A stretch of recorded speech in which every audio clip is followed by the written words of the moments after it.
What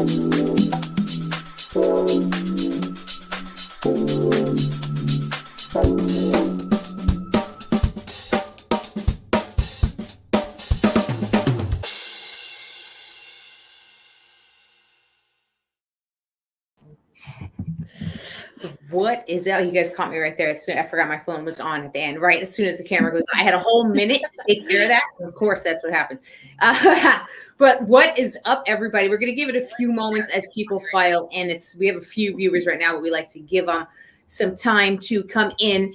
And yeah, when you guys do pop into the room, let us know where you're tuning in from in the chat box. We love to see where you're tuning in from. We love to respond to your questions. So feel free to participate. This is an open DJ discussion, not just for us here on the panel, but also for you all in the comment box. So feel free to jump in, chime in.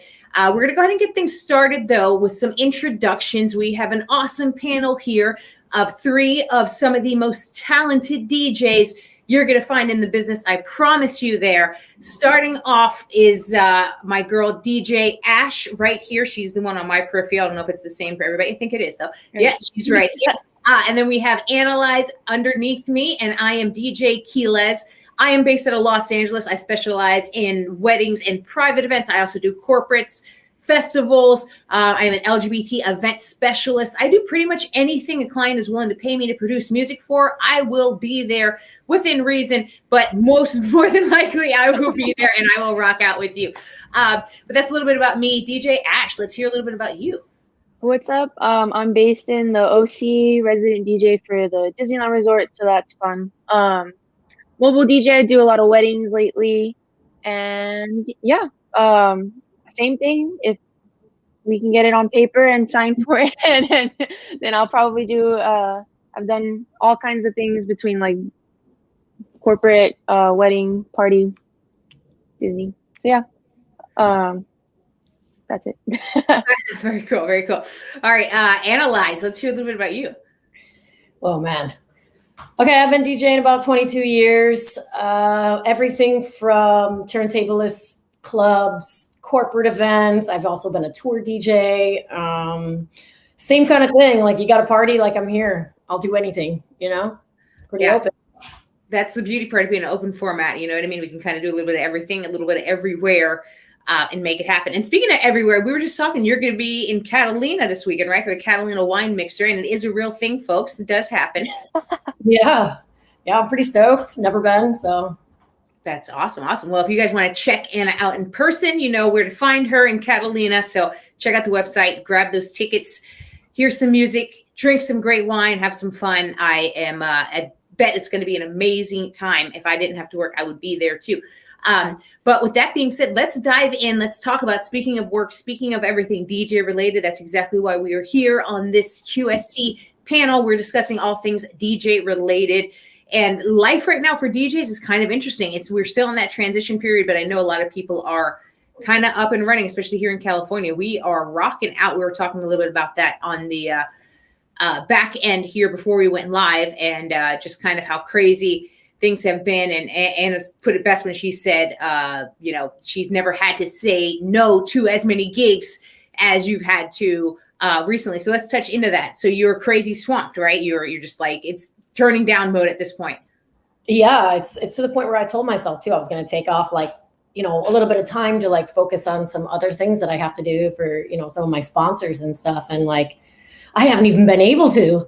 Like, I'm like canceling stuff and then other things are coming in. And it's like, well, you can't say no to that. I can't say no to this. So it's like, it's not a bad problem to have. I'm not complaining, dear universe, not complaining. Absolutely right. Zero complaints. But yeah, it's just wild. Like people are just ready to rage right now and everybody wants a DJ for their event. So yeah, it's been a blessing.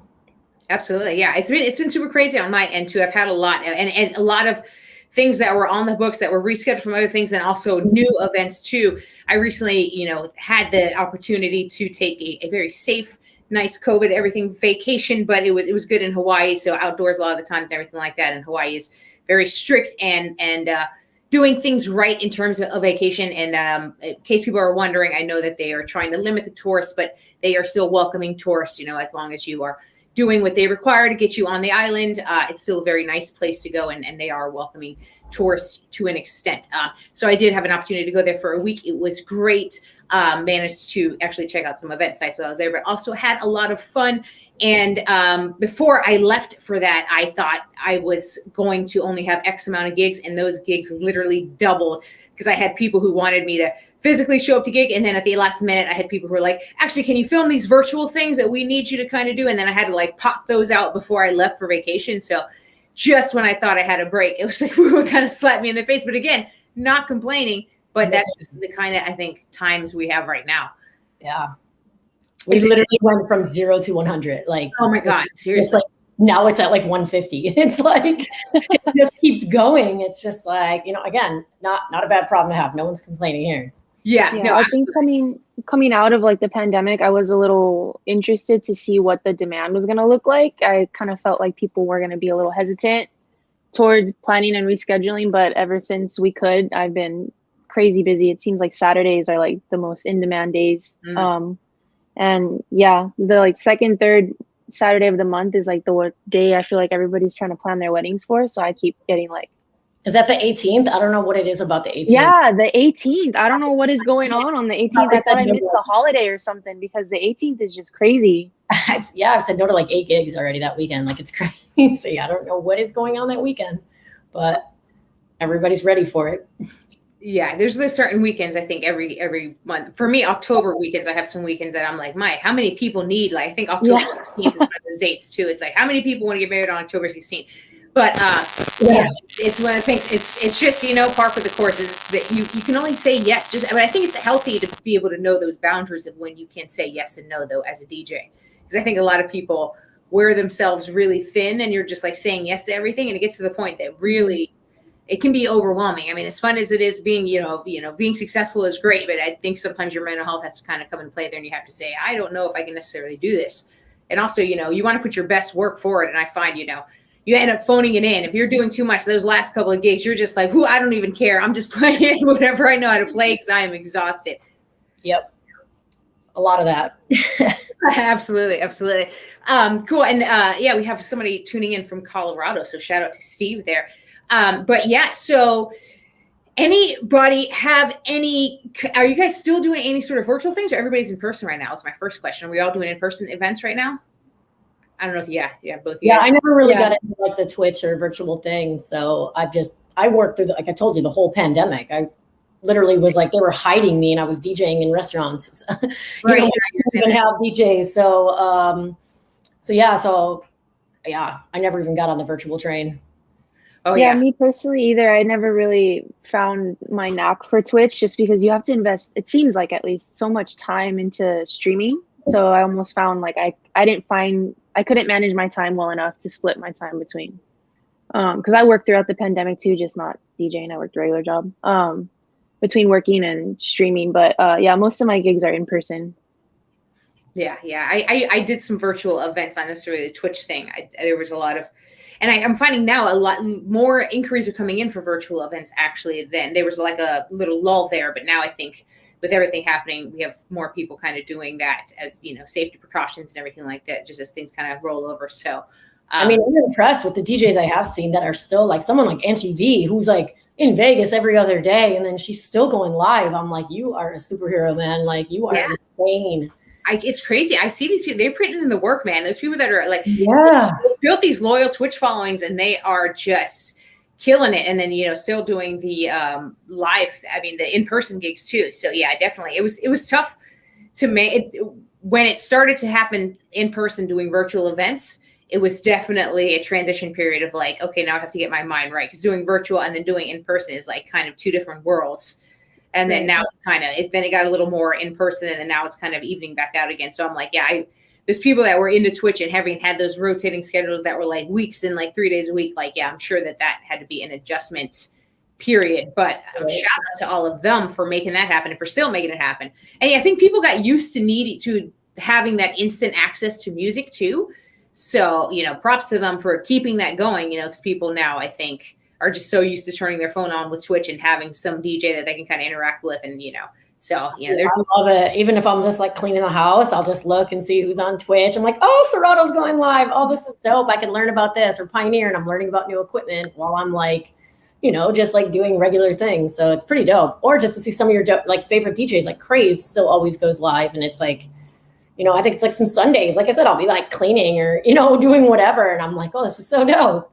Yeah, no, and it's cool. You can love it too. Yeah, you can totally find new people or see people that you've never seen live, but they're your friends, and you're like, oh, I've never seen them DJ. Let me like watch them. That's, I think, really cool when you can kind of be like, oh, check them out. I didn't realize, I've learned a lot about people that I watch, and like you're like, oh, they're dope. They're a lot doper than I actually thought they were. I mean, not to say that in a bad way, but you know what I mean. Some people really like impress you, and you're like, okay, So it's very interesting. But yeah, for sure, it's been it's definitely was a interesting tool that I think was made popular. And D Nice, he now has a whole tour from his club quarantine. I don't know if you saw that, but that is crazy. That's amazing. He made a whole tour of it. He started in the Hollywood Bowl, and it was like a whole thing. He had this whole like LED light show going on. He brought in like celebrity artists and like just like had this whole thing happening. And he's going on tour now, all because of his club quarantine. So that's pretty dope.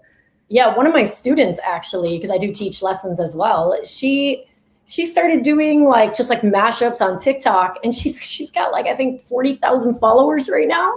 Yeah, TikTok is another one. I'm like, oh my God. And like just to see that, I'm like, man, I don't know why I didn't think about doing that. Yeah, it's so true. Social media in and of itself, if you can find your niche in social media, it's amazing the following that you can build on that. But yeah, I see so many people with TikTok who are able to pack so much in the 15 seconds, 1 minute, and 3 minutes, which, you really have to be uber creative to be able to, do something that super impressive. And it's tough. And I mean, yeah, and that's definitely something I'm trying to look into in terms of TikTok, but it's hard. It's like such a commitment, I find, in terms of content creation in and of itself, in terms of being a creative professional. I'm like, I don't know if my mind has the amount of space to have to like do that all the time, Yeah. But some amazing stuff happening out there for sure. Absolutely. And is there anybody up to any kind of new and improved things for their own business that they're selling that maybe they learned through the pandemic that they're now offering? Or because I know the pandemic was a huge time for growth. And so like for myself, I incorporated virtual events, and I'm even still learning, different little things that you can do with virtual events in terms of, graphics and different cameras and all that stuff. And I've had to kind of incorporate that into my own business. And I'm wondering, anybody here have any kind of cool things that they learned over the pandemic that they're now doing differently in their business, or any ideas that they want to share that they're up to? Nothing really too crazy other than just I thought Zoom was a really cool feature that I never really used before the pandemic. So now I'll just do like Zoom meetings with clients instead of having to like set up an actual meeting, because that was one thing. A lot of my clients are local, so they like to do the whole like grab coffee thing or grab lunch especially for weddings. But no, I just kind of started relying on Zoom for that. I think it's super convenient. And it's easy to squeeze into someone's work schedule. But other than that, no, I've been wanting to mess with the streaming and the graphics, and I got a green screen recently, but honestly, I haven't had much time to mess with it yet. But it's something that I'm definitely interested in looking into. Oh yeah, it's a whole thing, learning that technology side of all of that. Yeah. Still working on that. And there's all these different little gadgets too. Everything does something different. I'm like, it's a lot, but it's I think how you have to keep up with the times nowadays in terms of that, the expectations out there are just like kind of up there, and I think you have to kind of keep with the time. So it's interesting. I kind of just call the friends. I'm like, hey, you got the green screen, you got everything. Like I usually call Sophia Lynn. I'm just like, hey, can I come over there and like stream over there? Hey, that's good. Yeah, you have to just put. Yeah, if you got the friends that have it set up, there you go. Absolutely, that's a great idea. I know. Yeah. Then it's like, I don't have to, waste the money on investing. Plus they already know what they're doing, and they have professionals there, like doing all the visuals and doing all that kind of stuff. So kind of like a live stream suite thing that we were doing during the pandemic as well, which was super nice. But yeah, I personally did not get into all that. Yeah, no, I mean, and it's nice that to have friends with that, but people don't realize the teamwork behind making those really elaborate streams happen. I mean, they have people moderating those chat box. We have some Twitch people that are on this panel every now and then, and always talk about the team they have behind them, just the amount of people and work that goes into that, the building of the audience and everything like that is absolutely crazy. But, speaking, let's switch a little bit from virtual. Let's switch back into in-person, because I know a lot of people, especially the people watching, from home, because we're a little bit of everywhere. Like we said, we had somebody that was from Colorado and some other people tuning in, I'm sure, from other places.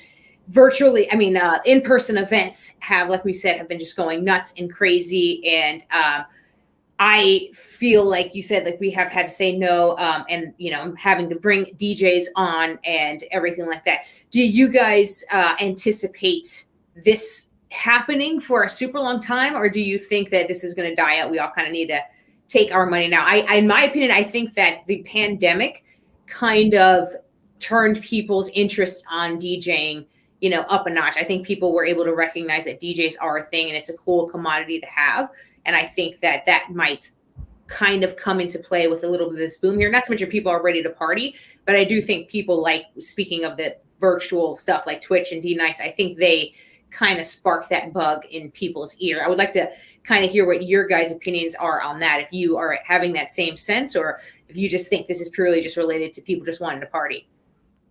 No, I agree with you in that sense, because I feel like, rest his soul, after AM passed, we kind of had it was just oh, you're a DJ, you're a DJ, you're a DJ, you're a DJ kind of thing. And it wasn't special anymore, because everybody who had a laptop, had virtual DJ or whatever, and could just call themselves a DJ, But now, people seeing actual turntables, now people get so excited because my one residency, we have turntables, and they're just oh my God, turntables. And they're just floored by it now, Yeah.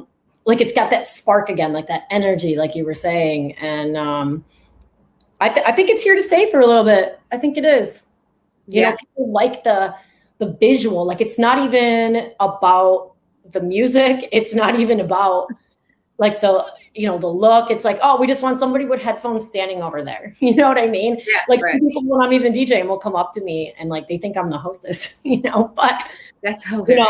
Some people obviously understand, they'll come over to be hey, oh wait, you're a DJ? And then it's their mind is just and they'll just keep coming up to me and be it's so dope that you're DJing here. They get that excitement, Yeah, absolutely. And I was just talking to somebody about that the other day too. And somebody in the comments section just said in their experience, in-person has a better and or higher energy. And it definitely, brings a different energy to a party. But I was talking to somebody about that too, about how when you're actually DJing, versus just playing tracks after back to back, when people see that you're physically DJing, they see your beat matching, you're scratching, you're doing all that. Mm-hmm. I find people are a little more respectful when they come up to you now. I think they kind of understand it, and they're just so I know you're doing this, and maybe if you can work this in, that would be great. But if not, I get it. What you're doing is cool. I find it more of that, right? Yeah, and they totally, but it's cool though to see them appreciate it and to say that. Whereas a few years ago, they were just no, play this, because they just phone in your face. Yeah, they were the YouTube. They were expecting that instant gratification, and I think now they've kind of learned to maybe be patient and to respect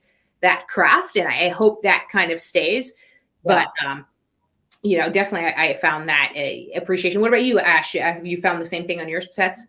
Yeah, definitely. I think too, people are learning to appreciate just it as a business as well too. Just because of the pandemic, people were either forced to start their own business, or so many business owners lost a lot of business that now I've gotten a lot of comments I understand that this is your business. Whereas before, if you weren't available or the time didn't work, people were a lot less understanding of your time as well. But I think with social media and TikTok and Twitch and all that, people are just a lot more interested in DJing in general. I've gotten a lot of younger kids just because of the crowds that I typically DJ for. I do a lot of all ages stuff every now and then.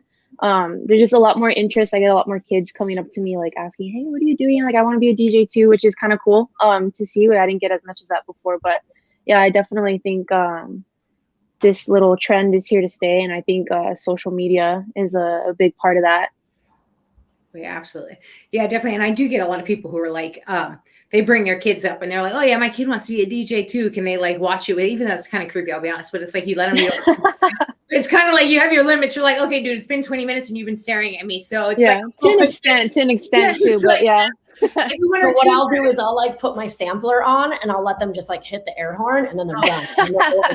Oh, and then they're like, oh my God, I'm a DJ. Or although I did do, I did my first baby shower a few weeks ago, and I let the kids, you know, kind of play with the sampler a bit. And, you know, it's a baby shower. It's a little bit more lax than like, you know, a huge corporate events in the backyard kind of thing. But then after that, there was a line of 4 kids like, can we try again? Can we try? And I was like, oh God, now look what I started. But, you know, still it was like nice to kind of show these kids like, it's okay. You can touch this. And like, you know, but it was fun. Yeah. You gotta say, you can touch this and then make sure you don't touch this when there's a, you know what I mean? Well, that's the thing is then they'll come up and just like hit the cue point, and I'm like, it's a red cue point. That's like, you know, that's not the sampler anymore. Now you just started my song.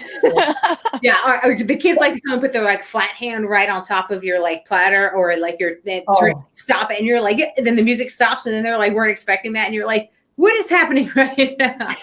Oh my God, like so many times, especially when you're on a controller, it seems to always happen at least once where someone's coming up to request something and they put their arm on it or anything. Oh yeah, I've gotten the habit. I've said it before. I've gotten in the habit. As soon as somebody leans, I put my hand out there and I'm like, yeah, I'm so sorry. Can I help you? What was that? Or like, if I see their hand going, I'm instantly like a kind of like I don't even know, just trying to get it out of my path of whatever it is. Especially because you can't control. Like drunk people have no idea where their body is landing. They're just like falling forward. So I'm like, come around here. Best, just come here so you aren't here. But yeah, kids, honestly, I think kids and drunk people kind of similar, but that's my own. They're kind of the same management style, I feel, in terms of having to be a DJ. But you know, it's all events. And nowadays, you know, people are having DJs for baby showers, for all sorts of events. So it's like, I don't even think if you want to work and work a lot, I think you really have to extend your palette in terms of events you want, or just be super limited and, you know, figure that out. But for sure, I think in this day and age, like you have to be prepared to have people ask you to DJ just the most interesting events. You know what I mean? You know, it's like people like, yeah, I'm just having a random pool party. Can you just come and DJ today? Or, you know, it's my 8-year-old's birthday party. Or I had somebody do a Zoom event and it was literally 3 8-year-olds and I was just doing the Zoom birthday. And I'm like, you know, hey, probably, you know, they just wanted a DJ for their kid's party. And, you know, so it's very interesting. But, you know, the kids, they get down, you know, but they're very particular. You have to just know what they want. They will tell you if you aren't playing what they want, they're like, I have never heard this. And you're like, what? But then they come at you with like Dancing Queen and Don't Stop Believing. And you're like, how do you know these songs? Like, you know, I don't know what it is. I don't know if it's a TikTok thing, but like Rick Astley, for some reason, when I do like school stuff, I don't know when it came back, but like, that one has been getting me a lot lately. It's like 7 8-year-olds coming up asking me for Never Gonna Give You Up. And I'm like, have you heard it before? Do you know what it is? And they go nuts. Between My Humps, I think it is. Like there's, and it's like, you know, young kids that are like asking me for these songs. And I'm like, I'm not mad about it, you know? It's just like, what? Yeah, you're not expecting it. I know. And you will go with the whole thing prepped with all this modern music. And then they start hitting you with this. And you're like, okay, wait a second. What is this now? So, but yeah, I think TikTok might be a reason behind that. I think TikTok is getting their interest up into songs. You know what I mean? But then also the problem with TikTok is they only know 15 seconds of the song. So then like, they're like, you play the rest of it and they're like, well, what's this? This isn't the song I wanted. And you're like, yeah, it is. Yeah. So, it's funny though. That's like, what is it? Allures on Dance right now, that one. Yeah, I heard that. Yeah. They have to like dance to it. So it's like they're all asking me for that. Or then for a while it was like the Britney, because what she was going through. So it was like, literally like 18-year-olds coming up to me being like, can you play Britney Spears? You know? Right. Yeah. And really, they just want like Toxic. They don't really want that's the only one they really know. Right. But, yeah. No, they're funny. I mean, they are just very much in, I think, the 90s mode nowadays, or like maybe 2000s mode too. Because I think that's really in style with their. I feel so old talking like this. I'm like, it's like retro now. All of a sudden, it's like. I mean, but it's you. That's when you feel old, when you're sitting there and you're looking. At this, how do you know that? And then you're like, my God, I'm old that I'm even asking that question. Like I shouldn't just go with this. But it's crazy. Yeah, I mean, I think the best way, if you're going to do an event that has a younger crowd, get on TikTok and like find the top 10 trending songs and just kind of have them and see, you know, what it is. And you'll be surprised. You know, I usually, you know, will do that. I'll glance at like the Billboard and I'll kind of like compare notes. Sometimes the Billboard charts, so there's some stuff on there like, I don't know if that's necessarily as much of a hit as they're claiming. I mean, I guess it's a hit on numbers wise, but it's like not stuff that whatever. But you know, between Spotify the two, too. I check a lot on Spotify. Yeah.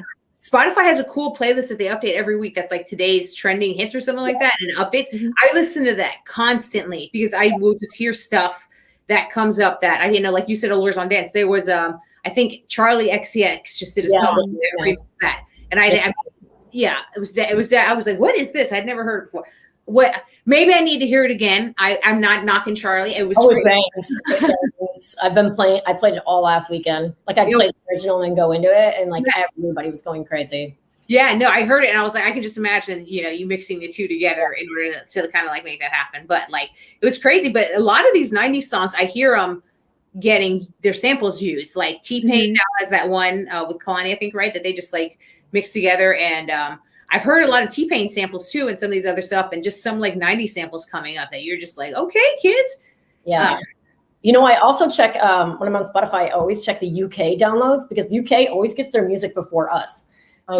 They're always a few months ahead of us because it goes like UK, Australia, and then we get it. So I always check there, especially for dance music. Like they're on stuff months before we even like have an idea. But when it comes to hip hop, the US crushes, obviously.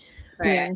But for dance music, it is like, that's where you'll kind of get it. It gets kind of big there, then it, kind of makes it our way. Yeah, that's good that's good to know. I'm gonna have to start looking at that. I know that they're big on the electronic end over there. They definitely, you're gonna find that a lot more than here for sure. But yeah, I never even thought about that. But yeah, absolutely, to stay on top of those trends. For me, it's kind of interesting. Sometimes you pay something that's too new, and then everybody's like, "Wait, what is this song?" And you got to be like, "Come on, man, it's a good song." Yeah, yeah. But or some of those that have the sample, so you play the original. And then mix it with the newer one with the sample, and they look at you like, I've never heard this one. But then when the newer one comes in, then they know it. You're like, come on, this is the And then you have the opposite with the older people, where the older people are like, I don't know this one, but I did know that one. So yeah, it's funny. But I mean, it's a cool little blend. I guess it works for, DJs. We know how to make it work, but it's definitely interesting to see the reactions because the older people are expecting one thing and the younger people are expecting this, and then they're both kind of slapped in the face with like, what am I getting? But I wonder if this is how my parents felt. You know what I'm saying? Like when they were sampling all the disco stuff in like the 90s for all the hip hop songs, for like Diddy and all that. Like, right. It's crazy. Right. I'm sure that they were just like, this is trash, Like, it's like, you didn't know back in my day, this was the jam. But people still like that the P. Diddy song. I'm trying to blank on that. I know exactly the song. More Money, More Problems is what I'm thinking of. The older people still dance to that song at weddings because it very much has a hook. Any of the Mace songs. Yeah, right. All of it. Like you can just drop that, like. Yeah, absolutely. Yeah. And it's so funny. And then for some reason, older women love Gangster's Paradise. I will never understand it. But for some reason, randomly in a night, I will get some older lady that comes up to me and she's like, can you play Gangster's Paradise? Like she has the best idea ever. And they'll get down with the get down, but it's you got to work that in. It's so funny. That's like every drunk lady's like karaoke song. So for me, that's how I kind of know it. Like as soon as they get up there, they always want to sing, Gangster's Paradise. I'm like, all right, let's go. Yeah, I'm not mad at them. Whatever works, right? That's so funny. Hey, it's the nature of the beast. And I think that's the cool part about our job, though, is we you get to see so much in just how music changes people, their reactions. I don't know if you see that on your dance floor, like when you play a song and you change the tempo really quick and you can literally see the bodies like go from this to like, okay, I'm figuring it out. And then, oh, okay. And then they like pick it up. Like you can actually physically see it sometimes. And it's kind of interesting. And you can kind of like see their face and you're like, oh my God, I don't know if they're going to clear, if they're going to give me a chance. And sometimes it's like, it's just right on the cusp. And then when they start dancing again, you're like, okay, that was close. And you're like, it's crazy how much music really affects the mood and just how a group of people are. And I think DJs, that's one of the things you have to understand is just how important our job is to an event. You know what I mean? And when people say make or break an event, that's why you sell that point, because you literally do. And you should be telling your clients that that you physically can see it. When you look in the audience and you are a good DJ, that audience is with you and they're, you can tell them to bounce and they're going to bounce. You tell them to, you're not that I condone playing shout, but it happens. We've all had to do it. You know what I mean? You tell them to get down with you, they do it. You know what I mean? So it's interesting. But definitely a case for being knowledgeable in terms of music. And also why I have found huge use for lately is streaming the songs, like using Tidal and I think SoundCloud you can do on Serato. That you can like what you call it, if you have Wi-Fi, find a song instantly. As much as I don't condone kind of the instant downloading, I think it helps sometimes. If you just have to do what you got to do, sometimes you find that stuff and you're just like, okay, that has definitely, I think, saved me tons of time. Man, my laptop bugs out if I put it on Wi-Fi when I'm DJing. It'll throw off my whole Serato, and then it playing like a beat before. Yeah, I can't. But I just bought a new laptop, so hopefully I can do that. But yeah. I can really bring like the jack for my phone. I have Spotify, and I'll just play it that way sometimes. You know? Oh yeah, sometimes I've had to do that too. Absolutely. I actually did an event with where Kanye was there, and he asked me to play a song off his phone. Believe it or not, and I was like, well, Kanye's making me play off his phone. I have to play off his phone, I guess. So it was one of those things. I tried to be like, yeah, I don't know if I want to do that, but he would not let me say no. But shout out to Kanye. I did play a song. It was a great song. It was his kid's new song, so it wasn't something that you could have gotten. But you know, even you got to do it sometimes, because if Kanye is asking, you're gonna play it off your phone, right? So you're not gonna say no. Yeah. But yeah, and I don't do it often. Like, it depends on the Wi-Fi. But if I'm pretty confident that I have strong Wi-Fi and it's going to work, then it has saved me a couple times in terms of just having to find the track. But you got to be careful, because then people think you have some magical powers. That's like, oh, you can get any song you want. And you have to kind of rein them in and be like, hey, now I did that as a favor. Every person in the building's the track. You know what I mean? So it's like, yeah, you'll be stuck all night. Can I ask you what version and model of computer you have right now?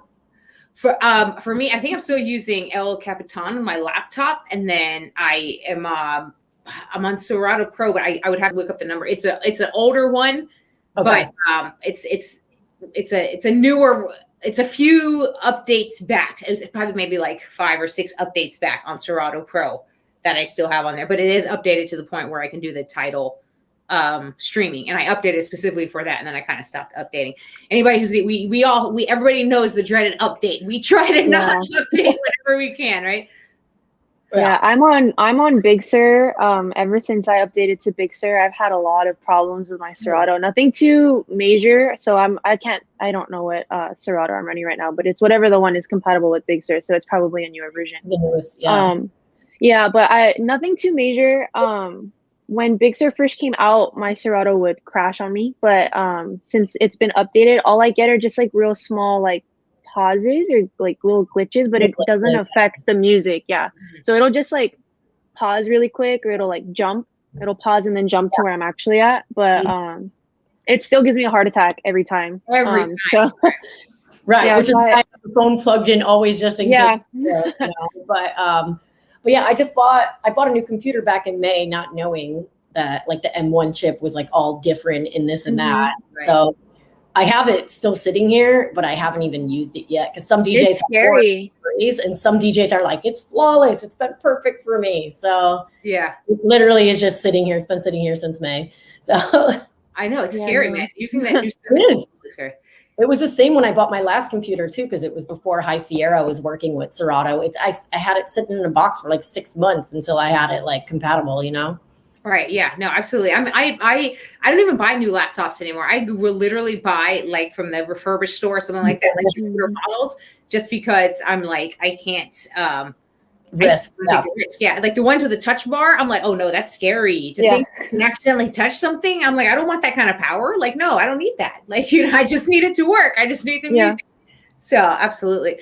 I feel you. Yeah. And then like iTunes too is a whole nother thing, because I think the newer computers don't have iTunes. If anybody organizes in iTunes, like I still am very old school, and iTunes is great to organize music in, and I just don't want to lose that.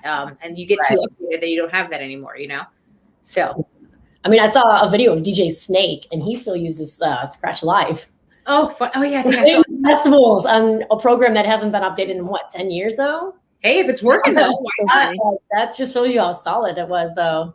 It's crazy. Yeah, absolutely. I mean, if it's working, it's working. That's the way I say it. You know, it's like I won't update unless I absolutely have to, or unless there's a crazy feature. Sure. Even Phase DJ, the for the turntables, I have that, and it was giving me like a weird hum, and they're like, oh, we updated to do the update. I haven't even updated it, because in order to use it now, you have to update your Serato. And I'm like, it's not even worth it to me at this point. Like, I don't even have to do that. That's too scary. I can't deal with that. Like, I'll buy some needles and call it a day. It's fine.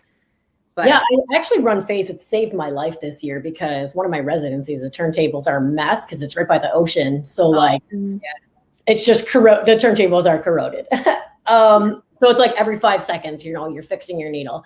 But yeah, I got phase. It's been pretty flawless. The only issue I've had with it was it was doing like that random, like, the Serato gargle.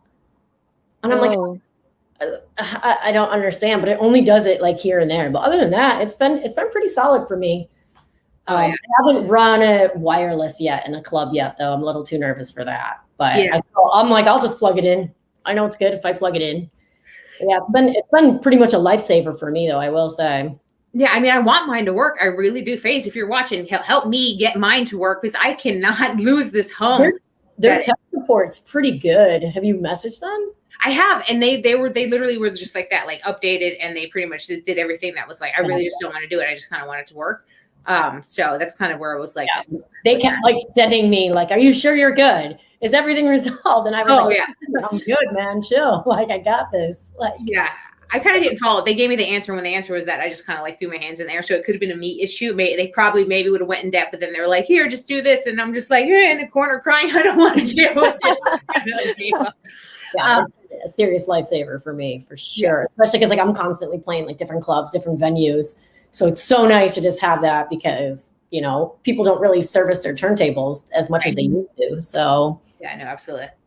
Yeah, no, I mean, it's great. Like I said, I want it to work. I'm gonna have to look into it. But yeah, it's definitely that fear of. I mean, it's exactly what we're talking about. I'm just scared to update, so I'd rather just do it this way. And I'm not necessarily playing on the beach. If I was on the beach, I'd bring a controller versus that. I mean, unless it was set up in the house.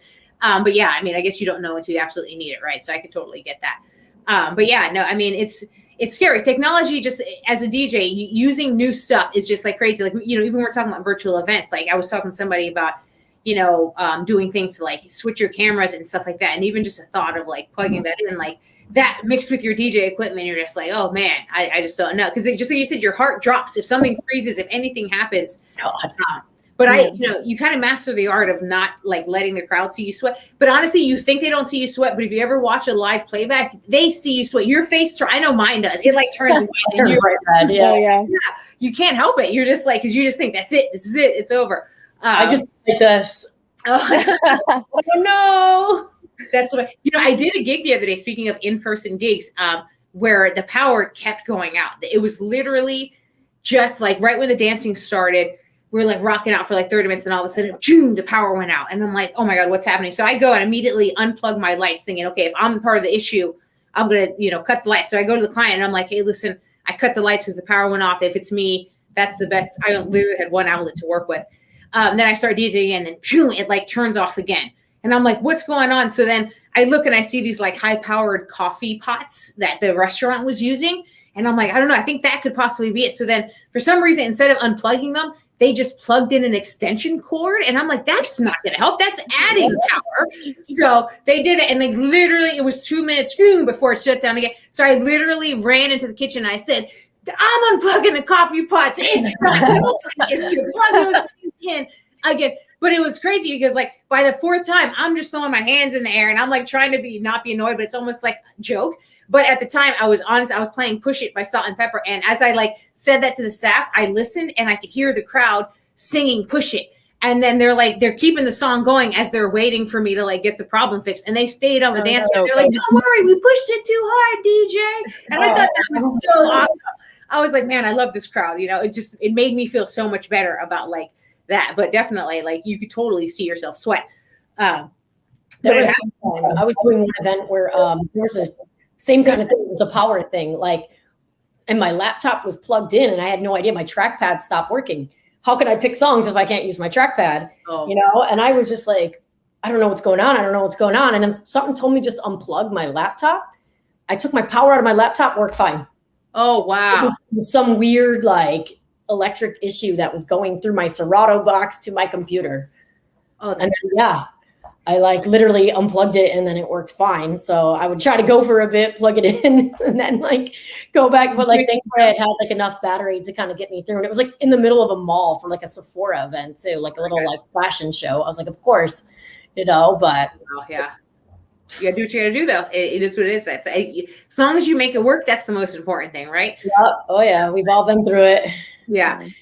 So, we were talking earlier about turning gigs down and everything like that. And then somebody posed a question earlier that I want to kind of touch base on. And I was in a Clubhouse room, which I'm not a huge fan of Clubhouse, but for some reason I get bored and I play, the audio app, if anybody's familiar with it. It's just kind of like podcasts with an audience, essentially, to kind of summarize it. But I was in there and they were talking about this as well. And in terms of referring jobs out, and if you are referring your jobs out to other DJs, and if you are, what are your thoughts and opinion in terms of referral fees? That's an interesting conversation that I would like to kind of ask you two in terms of your thoughts and opinions on that, which I will absolutely go first. And that was a huge discussion on that Clubhouse thing, but it was kind of all encompassing of all vendors. And I think it's definitely case by case basis in terms of, who you should be paying fees to and everything like that. But I think in terms of DJ world to DJ world, if you are able to have that arrangement with another DJ and you trust them and they're willing to pay you, I don't find anything wrong with that in terms of that. If it works between the two of you and it's two separate companies and you're giving them clients, I think that's one thing. In terms of paying other people outside of that, that can be a touchy subject. And I'm not, condoning that one way or another, but I'm just saying DJ to DJ related. But for me personally, I'm a huge believer in utilizing your resources. And, I have a roster of people that work for me, but sometimes they're all booked and you can't do it and you refer out. So personally speaking, I have no problem. I have some people that I trust and we have arrangements together that we can make that happen if we absolutely need to. And I'm just curious, do you guys do the same thing or you just say no and let the client kind of deal with it? We'll start with you, Anna, because you were talking about saying no to a lot of different clients. Oh no, I'm the queen of referrals. I'm always like trying to plug the friends. I want everybody to eat, so, and it depends what kind of event it is. Usually half the time I'm trying to cover my ass because like I've either double booked myself or something's come up that's like better than what I have. So I'm usually just like, trying to just get another one of my friend that can, so they can eat. Like on New Year's one year I gave I had already had a gig. I gave it to my, my roommate because I used to have roommates, and it ended up being a gig for T.I. You know what I mean? Like you never know here in Los Angeles. You know what I mean? So it's like you never know what you're gonna get. You're just told it's a private event. So for me, it's like I would rather it go to like one of my homies than somebody that I don't know. I'd rather they eat. And then it's like, yeah, if it was like if they were like continuing to do it, you know what I mean? Like I've seen some DJs that will refer me and they'll charge like, $100. Some will charge 50 for like referral fees. It kind of depends on like the price on like what the event is. But I've personally never charged a referral fee. But like I said, some people have done it for me. And half the time I don't care because like the gigs are dope, Yeah. So you mean in terms of you don't necessarily take a referral fee, you just take the job, or you don't necessarily pay a referral fee, or both? Oh, I don't take one from my friends, but I've had other people charge me a referral fee. Okay, that's what you mean. Okay, but I've never, because in my mind, I'm just like, I'm all about share the wealth. Got it. Okay, yeah. I also don't mind, like if somebody's sharing like, their residency with me, there's a good chance, you let one person play your residency and then the owner's like, we like you and we want you every week. Right, it's true. And then you're like stuck in this like conundrum where you're just like, oh, fuck, like, what do I do? Do I, you don't want to screw over your friend, so it's like, and some of them are like, yeah, man, just whatever. I can always get another residency here. Take this. I'm already, burnt out here, blah, blah, blah. Right. So it all kind of depends, but yeah, I understand it and I respect it. I've personally just never taken one. Right. Yeah. From people. Yeah, no. I mean, it's definitely a case by case basis in terms of, look, if the person I refer to that we have that agreement doesn't, and I have somebody, I have no problem referring it out if I'm like, hey, listen, I just can't do it and I can't find the number. So here, take it. I'm not going to say if you take, even though I've gotten those emails, and let me tell you, those emails are kind of annoying when somebody's like, hey, I have a job for you, but here's the stipulations for you to take this job. No. It doesn't work that way. This is discussed before you shoot me that email. Do not have me saving you and then you're charging me on top of it like you're doing me a favor because you couldn't have done that job either way. So don't act like you're doing me a favor, bro. Bro or sis or whatever, non-binary, whatever you might right. That email. But yeah, no, I've had those before too, where you're like, no, it doesn't work that way. But definitely it's case by case. But yeah, I mean, I have some people that I don't have that arrangement with, but I just know it's a better fit for the client.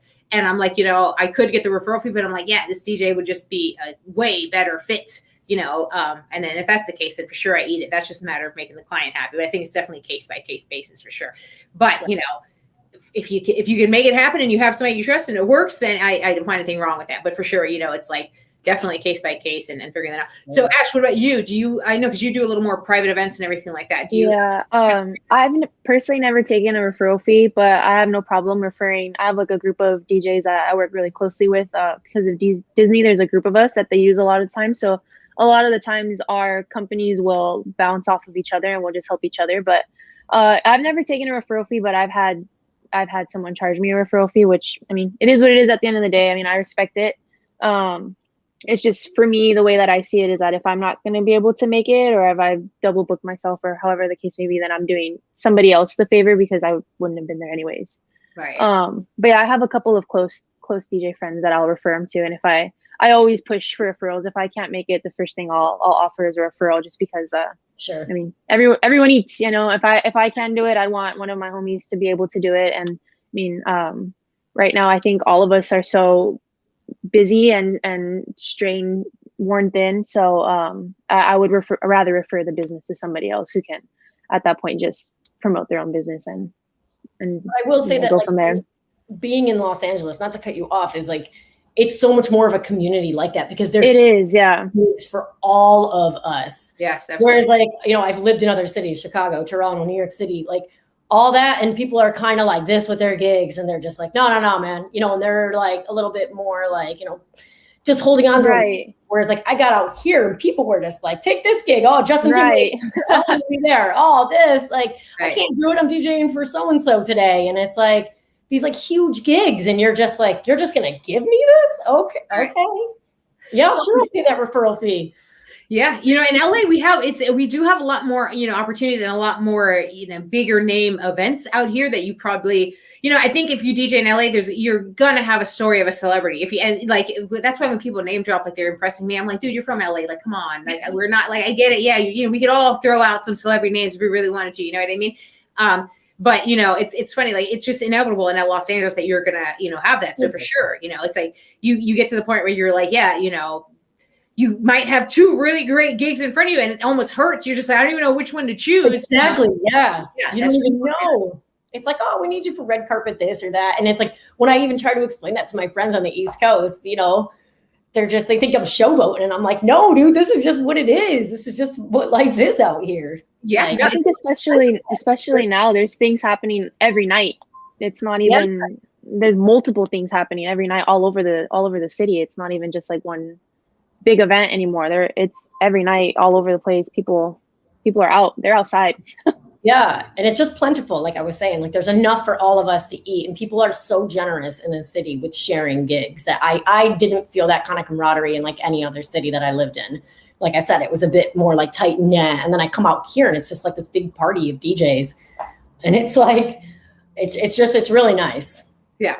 Yeah, no, it absolutely is. And now, I have had some really great experiences with DJs and everything like that. But I will say in the private event world, there are, you can have some friends and there are some people too that I would say, you're going to get that in any industry though, I think. Yeah. Yeah. I mean, I think that, so Los Angeles is not, I think we have, for the people who do not come from a scarcity mindset, right? People who know that we're confident in our craft. I think that crew of DJs for sure has that mindset in Los Angeles and is like share the wealth. And there are a lot of DJs that are like that because there's a lot of amazing, talented DJs in Los Angeles that are real DJs that have put the work in for the art, that know the craft. And we know some people have strengths and weaknesses. You know what I mean? Like I would know if somebody needed a badass scratch DJ, I would for sure be like, yeah, Annalyze is your girl. She's way better at that than I, you know what I mean? It's just like, you would have to be able to know that. And I'm sure if you're like weddings, you'd be like, oh yeah, Keelez should be waiting. Yeah, you know what I mean? Exactly. And we both kind of know exactly that. So it's kind of interesting, but there are, I think, people at different levels in their career path that's a learning experience to kind of get rid of that scarcity mindset. I've talked about that before. And DJs, that are watching this for sure, like definitely learn to get over that because there is work that will come through and, just don't be that DJ. It's like, nobody likes that DJ. You know what I mean? Yeah. I actually went through that a couple months ago. I had done the LGBT Q event and I had the DJ before me was like kind of talking down to me and this and that. And I'm just like, all right, like, all right, I guess it's been a while since I went through this, because it's, like I said, it's such a tight knit, like, for me, I've been pretty lucky to meet like pretty much like family and other DJs that want to like help you out. But yeah, I went through it a few months ago. So yeah, it's definitely still real. It's still yeah. I have too, and it's like I've had those, and when it happens, you're just like, wait, what? I'm so not used to it, because you will go like so long with not dealing with that, and then it happens to you, and you're like, it makes you realize, and that's just why I said that, because it happened to me the other day, and it made me realize, I'm like, okay, yeah, definitely don't let your guard down too much, because you never, kind of. But for sure, there are people that are worthy of your time and you sharing the wealth with them, and they exist, and make friends with them and lighten your load, because it's important, and it comes in handy, because burnout is a real thing. It really is. And you're totally right. You never know when that opportunity comes to, and it could be that one time that, you need to show up and you need to be there, because, if you send this other person, you might not have that opportunity again. So for sure, it's definitely playing your cards right, and absolutely, make sure you're doing that right. So that's great advice there for sure. Well, as I said earlier, the day is just flying by. It's already almost time to wrap up here. Can you guys imagine it's already been an hour? Like, that is super. It's like my whole life is flying by me this year. I'm like, next thing you know, it's going to be 2022. I'm like, what even happened? But yeah, no, I think this is a great discussion. Super cool to catch up with you ladies and to hear and know I'm not alone in my crazy thoughts in this DJ world, to know that, we all have old computers and we're not just like, you know what I mean? No, we all kind of get it in terms of that. So thank you both so much for being a part of our panel. QSC, thank you so much for having us also as well. And for those who are viewing, thank you all for joining us. And, as we are wrapping our conversation, if we do have a little bit of time for a few minutes and everything like that, I'm going to wrap it up, because I know we are talking about, I just have one curious question in terms of that saying no thing. Is do you guys think after this, I know you're talking about sharing the wealth, do you think you would want to start a multi-op and bring DJs on and take on that agent role? I meant to ask you guys that earlier, but I just remember that question. Or do you guys want to continue the multi-op referral thing? I should have said that earlier. I kind of wrapped up too soon. So I'm going to take back that wrap-up sentence. We're going to do this last sentence, and then we're coming back. But I did want to ask that, actually. So just out of curiosity, because for me, I recently did that because I was trying to share the wealth. But even that is only but so much. But Anna, what are your thoughts on that? I don't know, man. That sounds like a lot. Like, I don't know if I have the patience for it, because like lately I've just been teaching a lot, which is like even crazier to me, because it's like my students have better gigs than I do, which to me feels like awesome. No, I'm like, oh my God, I feel like I'm living vicariously through them now, Right, yeah.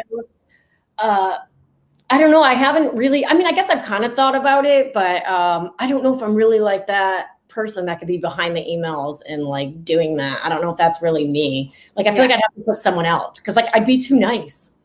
Yeah, that's it. Yeah, you have to. Yeah, you definitely have to learn how to, because you're fighting other people's battles now and trying to get their rates and understanding, that, it is what it is. Yeah, for sure. Right. And you're fighting with budgets and you're fighting with this and that and this and that. And it's like, me, I'm just going to be like, Uncle, you win. Okay. Yes, I'm sorry. Right. Absolutely. Yeah. That's so funny. What about you, Ash? What are your thoughts on that? I think for right now, the multi-op referral is probably going to be my way to go, for at least for the time being. I don't know. It's been something that I've thought about for a long time now, just because when I first started DJing, I had a couple of multi-op business owners that took me under their wing. So I got to see and learn from them. So I got to see kind of both sides of it, even though I wasn't maybe directly involved with like the more businessy side of it. So it's definitely something that I've thought about a little bit more recently, I guess. But I think for right now, it's not something that I'm ready for, just because it's a lot. It's a big time commitment, and it's not just your own schedule and your own rates and your own managing yourself. You're managing a whole bunch of other people, and there's just a lot more that goes into it. So I think for right now, it's going to be on the back burner until I have a little bit more time. But yeah, it's definitely something that I'm interested maybe down the line. I'm just not sure how far down that's going to be, but yeah, we'll just stick with referrals for now. Bless my booking agents. No, yeah, seriously, absolutely. Yeah, I know, it's crazy. I'm just venturing into that this year, and I will agree with everything you guys said. The amount of administrative work in itself to manage is just something I was not prepared for, in terms of having that end of DJs, because you're sending out that many more contracts. You're, Right. dealing with that many more clients, making sure that many more clients, are letting you know what songs they want and that you have the details for the load in. And, you can only have but so much expectation from the DJ, showing up. You have to get all this info and say, hey, here's your info. And it's just, it's definitely a lot of filling in the blanks that, you have to get used to. And I'm still kind of like getting used to and everything like that. But, once you kind of get the hang of it, it gets easier as you go. But for sure, it's definitely like, I'm noticing the gray hairs. I'm definitely like, I am not as youthful as I once was. I will say that. But again, it's also, there's still plenty of work. So even for whatever amount of DJs that I have, I still find myself needing to refer. So, even opening that multi out, I don't think it closes that door to that referral process anyway. It just kind of gives you, a different income outlet, and you just have to be preferred for work. But when you do it, if you can't afford somebody to do that admin work, I would highly recommend it and send their number to me, because I need that right now. I am trying to figure that out. But yeah, for sure. It's definitely helpful, but stressful in the least. But I wouldn't switch it for the world. I love DJing. I love the DJs that work for me are amazing. And I love when they do great work too. So I have no problem helping them out. And just like you said, we all got to eat. And I feel like I'm contributing and letting them all eat. And I'm very, meticulous with who I bring on the roster. And I know, I'm bringing in people who are amazing and who do what I know they can do for the events. And I pride myself on that. And also when I refer out, I'm referring to that too. So it's all about sharing the wealth and respecting the people for where they are in their craft. So props to everybody for that, and respect both of you for those decisions. Nothing wrong with it there. Right. But with that being said, I do want to be respectful of your time, because like I said, I know we're all working and we probably need to squeeze in naps or something, I'm sure, at one point in the game. But what I would do is I'm going to let us all wrap it up. We can shout out if you wanted to find you on social media, if you have something happening, you wanted to check you out in person, now is your chance. I will start off. Again, I'm DJ Keelez, based out of Los Angeles. I specialize in weddings, private events, corporate functions, anything they want music. I am there. Also an LGBT and multicultural event specialist. You can find me on social media at DJ Keelez. And let's see if I can, yes, at DJ Keelez. That's a tough thing to figure out how to point to. But you can find me on most social media channels there. I look forward to seeing you all on the next DJ discussion. But DJ Ash, let's hear a little bit about you and if we can find you anywhere. Yeah, I'm on all social media platforms at official DJ Ash. So check me out. Let's connect. I'm be at a pop-up shop this Sunday at Taps Brewery in Yorba Linda. So if you're in the area, stop by and say hello. But yeah, other than that, hit me up with a follow. Yeah, keep practicing. Everyone stay safe. Awesome. Love it. All right, Anna, what's up? What's up, everybody? DJ Annalyze here. Yeah, I mean, you can catch me this weekend. I'm in Catalina. My social, I pretty much just check the Instagram at Annalyze. That's me. If you're looking for DJ lessons too, I got you. Yes, she's awesome with that. So definitely, if you need lessons, for sure, hit up her. She's amazing DJ, amazing scratch artist. So you will learn something. I am positive. And I learned something just watching her Instagram. So I can imagine if you are utilizing her for lessons, probably just worth every penny and then some. So with that being said, so honored to have you both on the panel. You guys are both amazing. Thank you so much for taking time out of your busy schedules. And again, QSE, thank you for allowing us to participate on these panels and showing us some love. Thank you so much. Shout out to all the DJs out there, especially shout out to the female DJs. No offense to the guys, but you guys know we're holding it down. Shout out to all DJs, non-binary DJs, LGBT DJs, all the DJs out there. You guys are amazing. Thank you, thank you, thank you. Keep doing your thing. Everybody keep rocking out. Don't burn yourselves out. Have a great day, everybody.